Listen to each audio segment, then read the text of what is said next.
股神巴菲特老爷子20年前提出过一个神脑洞，用一种叫做进口许可证的无痛关税来自动平衡美国贸易。大家好，我是魏之超。这段时间川普的关税战打得全世界鸡飞狗跳啊，这种直接加关税的打法可以说是主打一个简单粗暴，攻击性拉满。那么如果关税战非打不可的话，有没有优雅一点、痛感少一点的聪明打法呢？理论上还真的有一个，那就是巴菲特提出的进口许可证设想。这个脑洞主打一个无痛收关税，我不针对你们任何人，但是还是能够一招把你们全都打趴下。当然这里的无痛是打引号的。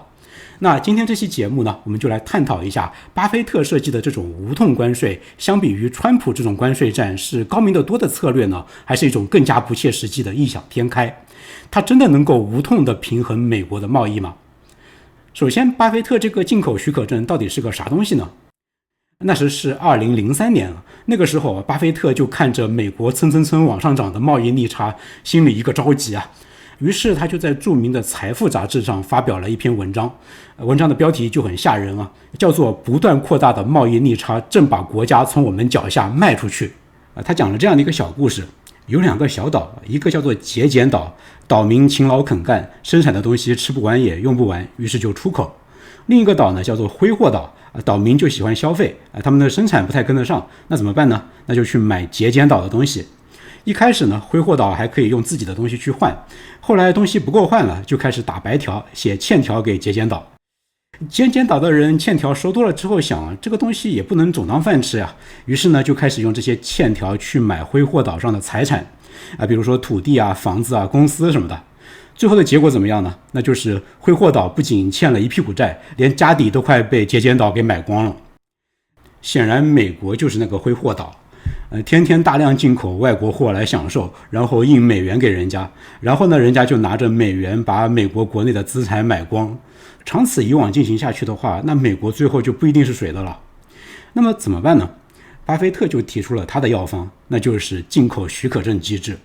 这套机制的核心逻辑可以说是非常的简洁优雅。进口许可证是这样实施的：第一步，美国的公司每向国外出口1美元的商品，美国政府就给他发一张价值1美元的进口许可证。注意一开始它是白送的，只要你是美国的出口商，你只要真的出口了1美元的商品，那美国政府就白送你可以进口1美元商品的许可证。第二步，任何公司，不管你是美国的还是外国的，如果你想把价值1美元的商品进口到美国，那对不起，你就必须先搞到一张1美元的进口许可证，交给美国海关，没有证货就进不来。接下来的第3步，这个进口许可证是可以在市场上自由买卖的。出口商不仅可以通过出口商品来赚一笔钱，还可以把手里的许可证卖给进口商再赚一笔钱。这样一来呢，就在美国的出口商和进口商之间形成了一个全新的许可证交易市场。是这个市场的供求关系决定了许可证的价格。美国的进口如果太多，许可证很紧俏，价格就会上涨，就自然抑制了进口。反过来呢，如果美国的出口很多，市场上许可证泛滥，那么许可证的价格就会下跌，这就自然鼓励了进口。关键是这不是由政府出手来调节贸易平衡，而是由市场机制自动的平衡贸易。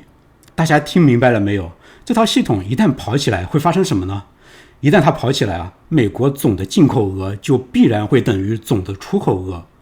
因为每1块钱的进口都必须要对应1块钱的出口所产生的许可证。你想多进口吗？行先想办法让美国多出口点东西出去，这样市场上才有更多的许可证可以让你买。这就从总量上强制性的把美国的贸易给平衡了。当然也不一定一上来就得实施的这么极端，比如说可以先规定每出口1美元获得价值1.5美元的进口许可证，也就是先允许美国多进口一点，一步一步的慢慢缩窄那个贸易逆差。那么巴菲特这种由市场机制来调节贸易的玩法，跟今天川普这种直接关税战相比，有什么样的优势呢？第一个可能也是最核心的区别，那就是打击范围和指名道姓的问题。川普那种加关税通常是指哪打哪的，比如说我就是要针对中国来的商品加税，或者是专门针对钢铁、铝这些行业来加税。这种做法政治意味就非常浓，针对性极强，就是摆明了说我要搞你。那结果呢，就是引发对方的报复，陷入到相互报复的恶性循环。这个局面我们今天已经看到了。但巴菲特的这个进口许可证制度呢，它在规则的设计上是一视同仁的。不管你的货是从中国来，还是从德国、越南、墨西哥这些地方来，只要你想进美国市场，那对不起，你都得买许可证。他不点名批评哪个国家占了美国便宜，也不特意去保护美国国内的某一个特定的行业。你想一想，这感觉是不是就完全不一样了？美国政府可以说，我没有针对谁啊，我只是想让我们国家的进出口平衡一点，这是我们内部的一个管理措施。你们谁有本事让美国多买你们的东西，那你们多买一点许可证就可以啊，那是你们的本事，我可管不着。那这样一来呢，其他国家想要找茬报复，理由就没有那么直接了。巴菲特自己也说这个方案不会激发贸易战。当然，这对那些长期对美贸易顺差的国家，比如中国来说，不就等于是美国单方面给他们的出口设置了一个上限吗？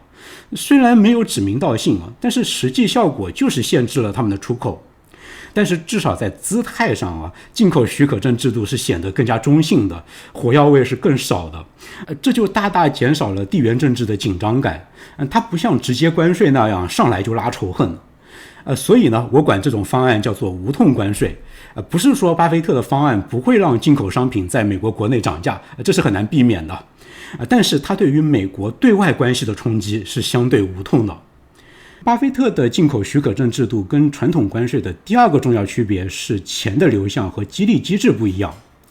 直接加关税呢，这个税款是直接交给美国政府的，进了国库，政府可以用这笔钱干别的，但对于贸易本身的影响呢，主要就是提高了进口成本，抑制了进口。它对于出口的帮助是间接的，甚至可能会因为引发别国的报复而损害出口。而在巴菲特的这个方案里呢，进口商买许可证的钱是直接给了美国的出口商的，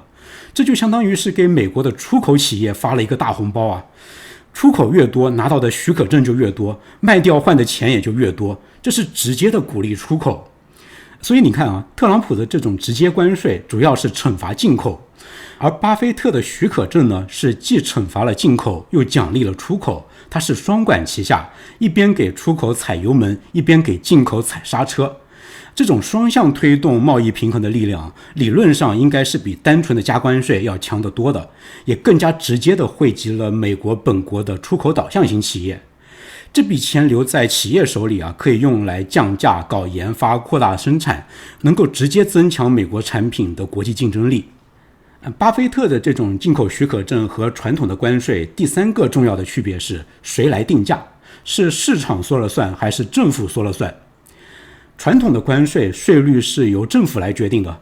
定多少是 25% 还是 50%， 这里边就有非常大的主观性，也很容易受到各种政治游说利益集团的影响。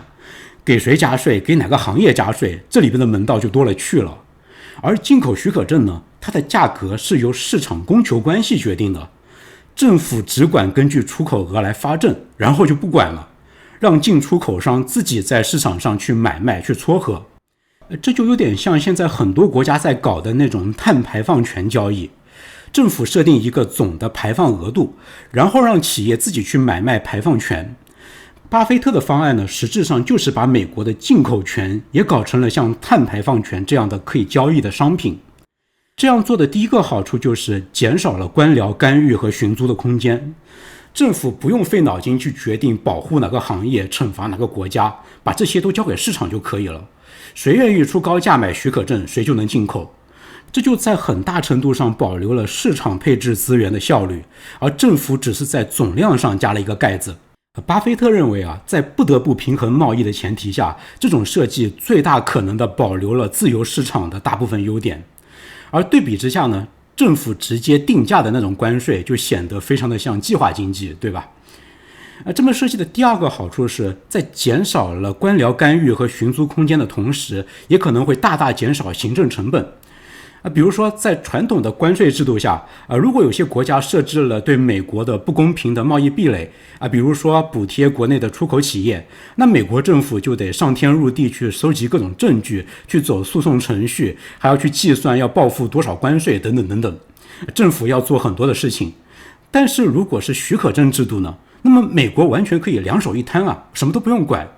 比如说 A 国政府可能会给自己的出口商提供补贴，帮助自己的出口商去支付购买美国进口许可证的费用。但是另外一个 B 国没有这么做，那么 A 国肯定就占了便宜啊。但那是占 B 国的便宜，跟美国无关啊。美国不用管你们是谁用了什么样的手段把货卖给我，你能搞到更多的许可证，那是你的本事。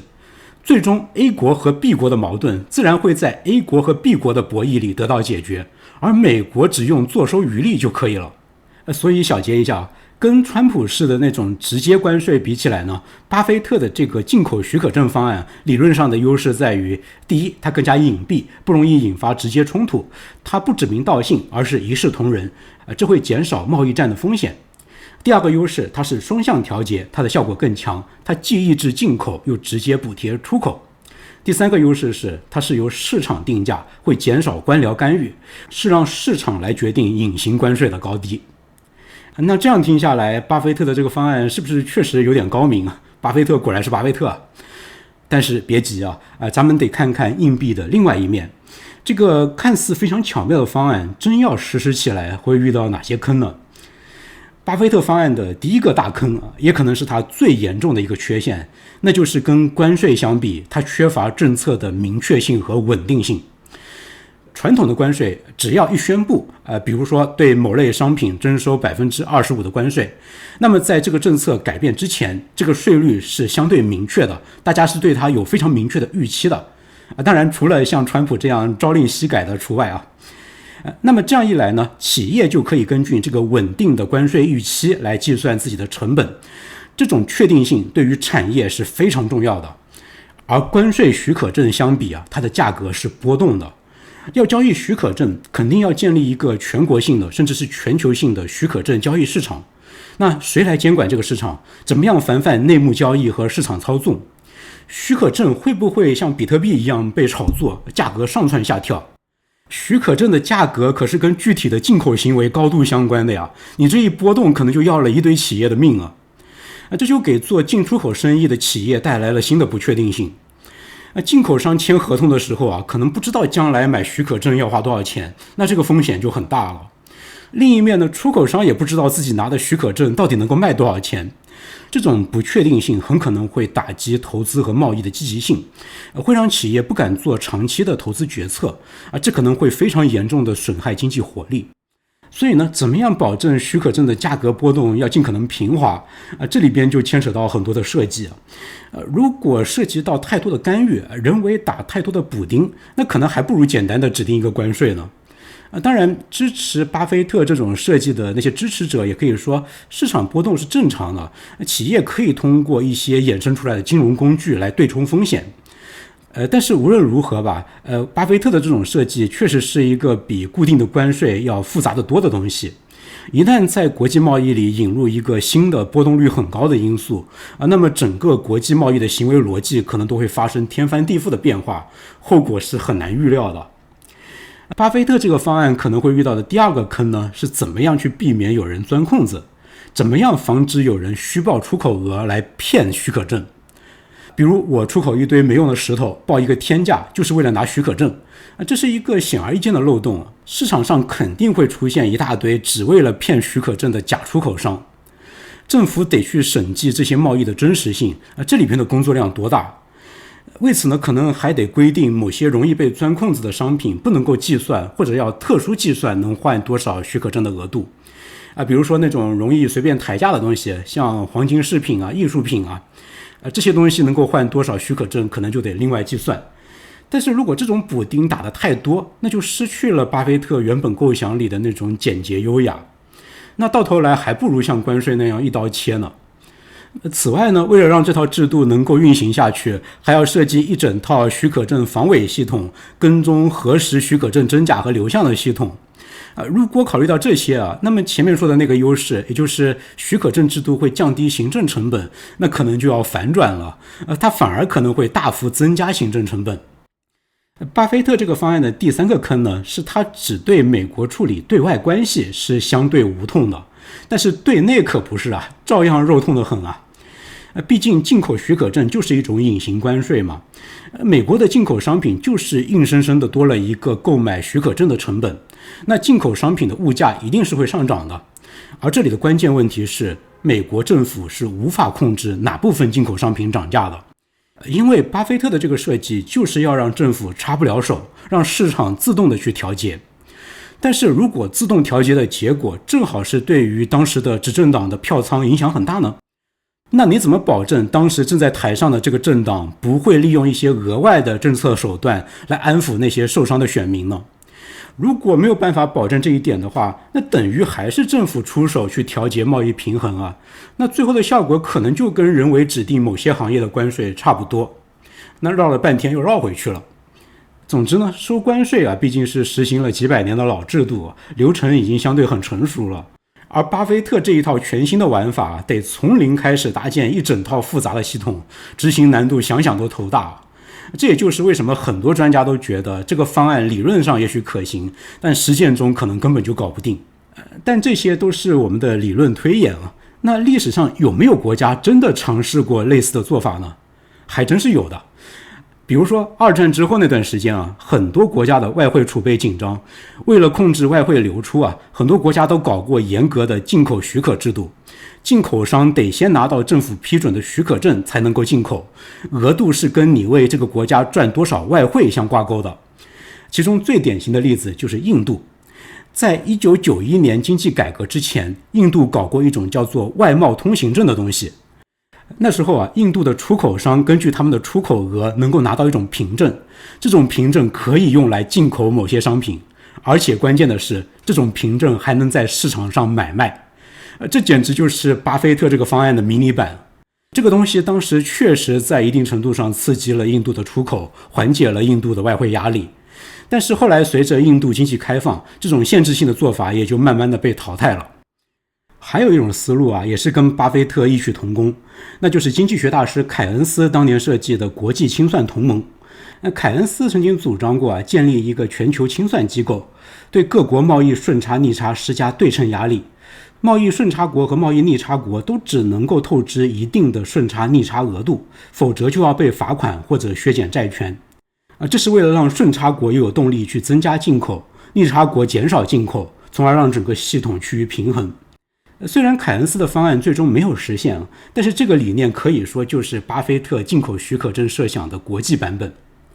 再有呢，就是咱们前面提到过的碳排放权交易，政府设定一个碳排放的总量上限，然后发放许可证，允许企业相互之间交易。这证明了总量控制加市场交易这种模式在技术上是可行的。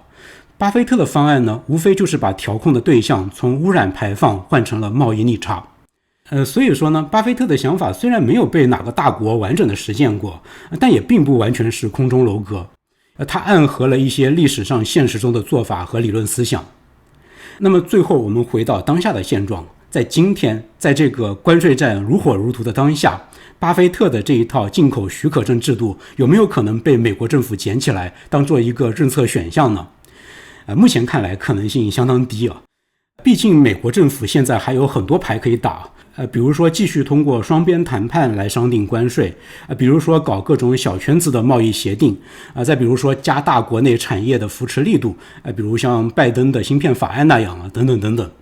只要这些比较温和的、比较熟悉的手段还能用，那么决策者就通常不会轻易去尝试一个像进口许可证这样的非常激进的制度。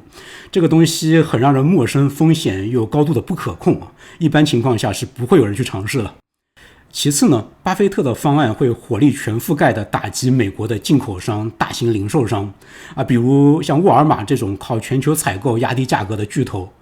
他还会重创华尔街的利益。华尔街是很喜欢资本自由流动的，而且他们也是本轮全球化最大的受益者。这些利益集团在美国的游说能力那是非常强大的，他们会拼命阻止这种政策。而可能会支持巴菲特方案的那些本土制造商工会他们的力量能不能跟前面那帮人相抗衡，我不太看好。所以说呢，巴菲特的方案呢，更像是一个压箱底的选项，只有在其他所有方法都失灵，经济形势又极其危急的情况下，才有可能被翻出来考虑一下。比如说美国贸易逆差完全失控，引发严重的国内经济或者金融问题，让不管是民主党还是共和党都觉得再不改咱就要亡国了。这个时候啊，如果美国正好出现一个非常强势、不按常理出牌的领导人，并且他有足够的政治能量去推动这种颠覆性的改革，那巴菲特的方案或许会成为一种备选方案，进入到决策层的视野。而目前的美国好像还远远没有到那么危机的时刻，毕竟川普现在要平衡贸易的这些主张，连共和党内都未必能够形成统一一致的意见。不过呢，巴菲特这个构想的存在本身就是一个非常重要的提醒啊，那就是长期的巨大贸易失衡终究是一个国家需要面对和解决的问题。如果我们都对现在这种简单粗暴的关税战感到很担忧，那么或许我们就应该多去思考一下，有没有一些更加可持续的、更少副作用的、更加能够促进共同繁荣的方式来调整现在的全球经济格局。那好，我们今天就说到这里。你觉得巴菲特的这个关税方案是天才的构想呢，还是完全是空想呢？欢迎大家留言讨论。如果你喜欢今天这期节目，请你点赞、分享、订阅我们的频道，这是对我最大的支持。我是魏之超，我们下期节目再见。